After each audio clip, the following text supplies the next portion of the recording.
Salam, selamat pagi Bapak, Ibu, Saudara-saudari yang kekasih di dalam Tuhan Yesus Kristus. Salam sejahtera untuk kita semua. Selamat bertemu kembali pada podcast Kabar Bahalap Jemaat GKI Pelangka 1 bersama saya, Lauri Wilman Rinting, dari lingkungan pelayanan 4. Nas Alkitab sebagai dasar renungan kita pada hari ini sesuai dengan Almanak Nas GKE terdapat pada kitab Perjanjian Lama Yosua pasal 2 ayat yang pertama sampai ayat yang ke-14. Namun sebelum kita membaca dan mendengarkan firman Tuhan, marilah kita bersama-sama berdoa. Selamat pagi Bapa di sorga, Bapa yang kami kenal di dalam nama Tuhan Yesus Kristus. Kami panjatkan pujian syukur dan terima kasih kepadamu Tuhan atas pemeliharaan dan perlindungan-Mu dalam hidup kami sepanjang malam. Dan kami pada pagi ini sudah dibangunkan dengan sehat dan selamat. Sebelum kami melakukan semua aktivitas dalam kehidupan kami pada hari ini, kembali kami menyerahkan seluruh kehidupan kami ke dalam tangan-Mu. Pimpinlah kami dengan kuat kuasa Roh-Mu yang kudus, agar kami dapat menjalankan seluruh kehidupan kami pada hari ini dengan baik. Dan pada hari ini Tuhan, kami ingin mendengar dan belajar daripada firman-Mu. Bukalah pikiran kami dan bersihkanlah hati kami, agar kami dapat menerima firman-Mu. Berilah hikmat dan pengertian bagi kami agar dapat mengerti dan memahami firman-Mu, sehingga firman-Mu dapat berguna dalam kehidupan kami, menjadi suluh dan pelita di dalam jalan hidup kami, dan menuntun kami agar senantiasa taat di dalam iman yang teguh dan kuat di dalam Tuhan Yesus Kristus. Terima kasih Bapa, inilah permohonan doa kami yang kami alaskan di dalam nama Tuhan Yesus Kristus Juru Selamat kami.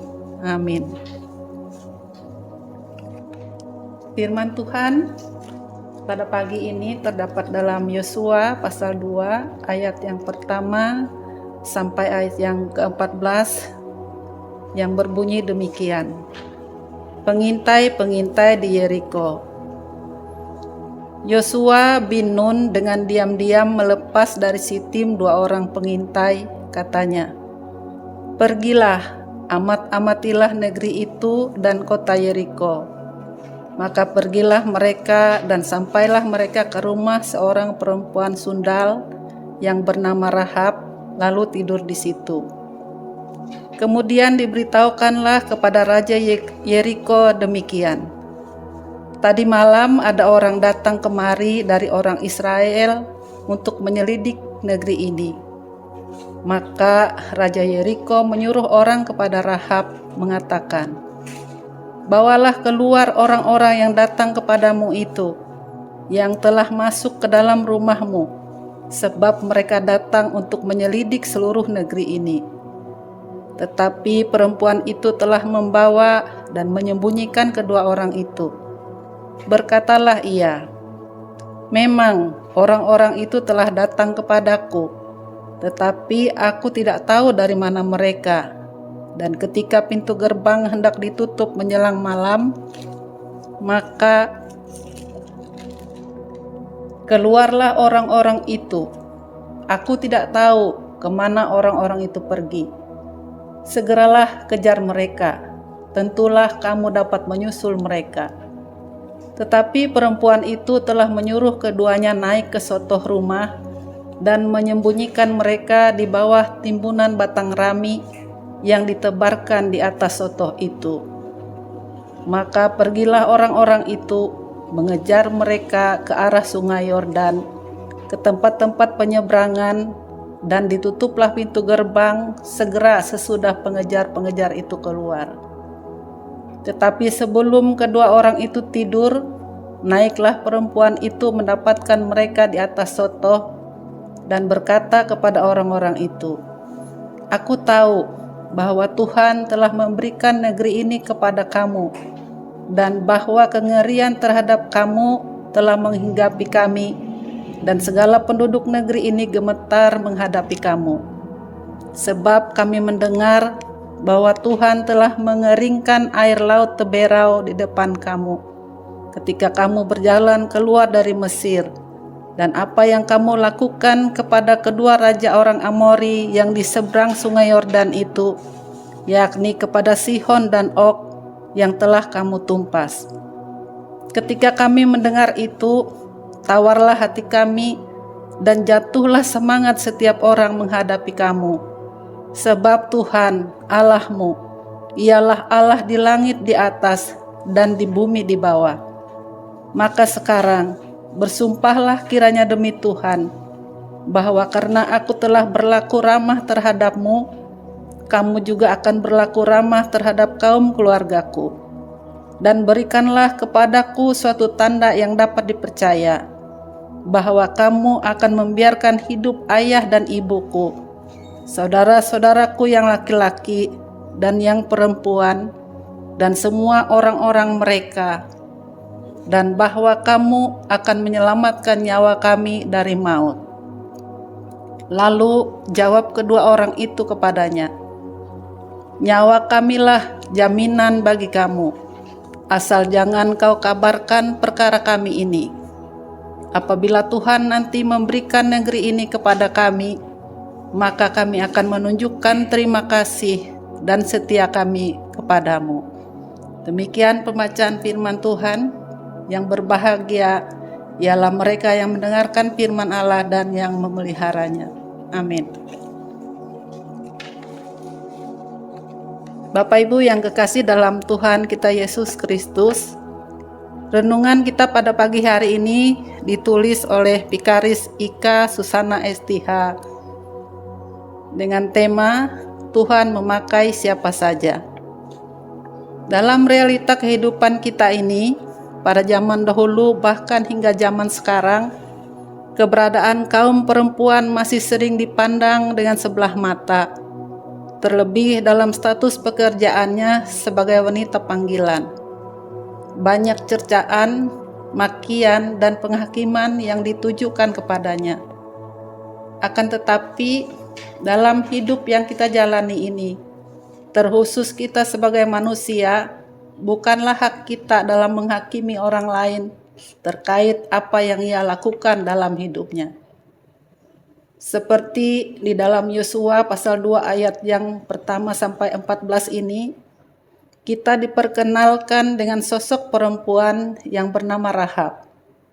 Ia diceritakan sebagai seorang perempuan sundal atau pelacur yang tinggal di dekat tembok kota Yeriko bersama dengan keluarganya.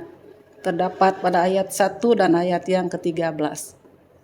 Ketika Yosua mengirimkan 2 orang pengintai untuk mengetahui dan memantau situasi kota Yeriko sebelum mereka menyerang kota tersebut sebagai langkah awal menduduki tanah Kanaan, Rahab dengan sigap untuk menampung dan menolong mereka di rumahnya. Bahkan ia melindungi kedua orang itu dari orang suruhan Raja Yeriko yang mencari keberadaan mereka dengan menyembunyikan keberadaan mereka di dalam rumahnya. Hal ini bukanlah tanpa alasan. Rahab mengenali mereka sebagai orang Israel, dan ia mengungkapkan iman kepercayaannya kepada Tuhan di hadapan mereka atas berbagai perbuatan dahsyat yang telah dilakukan Tuhan bagi bangsa Israel dan bagi orang yang menentang Tuhan. Ia mengakui kekuasaan Tuhan dan ia pun meminta kepada mereka demi nama Tuhan agar sekiranya apa yang ia lakukan tersebut juga diterimanya sebagai bagian dan dengan keluarganya. Mendengar hal itu, kedua orang pengintai tersebut pun menjamin bahwa nyawa merekalah taruhannya.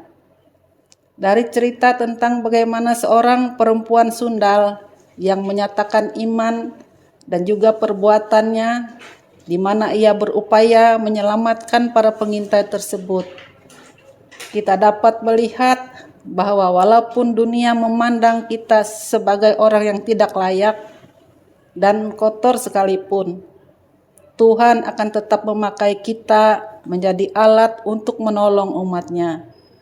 Marilah kita imani bersama bahwa siapapun kita, ketika kita mau sungguh-sungguh beriman dan menyatakannya dalam perbuatan, maka kita pun dapat dipakai Tuhan menjadi perpanjangan tangan-Nya. Adapun janji keselamatan yang diberikan itu bukan hanya sekedar janji semata, namun dapat kita peroleh. Demikian renungan kita pagi hari ini. Kiranya Tuhan memberkati kita. Mari kita bersama-sama berdoa. Ya Tuhan, Bapa kami yang di sorga, kembali lagi kami memohon kepadamu, kiranya Engkau memimpin seluruh keberadaan hidup kami, dan tuntunlah kami agar dapat melakukan perbuatan baik untuk menunjukkan iman kepercayaan kami kepada Tuhan dan kepada sesama kami. Biarlah firman Tuhan yang kami dengar dan kami pelajari hari ini boleh menjadi terang dalam hidup kami, dan kami dapat melakukannya di sepanjang kehidupan kami, menjadi saksi Tuhan di tengah-tengah perbuatan dan aktivitas hidup kami. Terima kasih ya Tuhan, kembali kami serahkan seluruh kehidupan kami di hari-hari yang di hadapan kami dengan kuasa-Mu. Pimpin dan tuntunlah kami agar dapat menjalani hidup sesuai dan seturut dengan kehendak-Mu. Terima kasih Tuhan, dengar dan terimalah permohonan doa kami yang kami minta di dalam nama Tuhan Yesus Kristus Juru Selamat kami. Amin. Demikianlah renungan kita pada hari ini. Jangan lupa like, komen, dan subscribe dan membagikan program ini. Tuhan Yesus memberkati. Amin.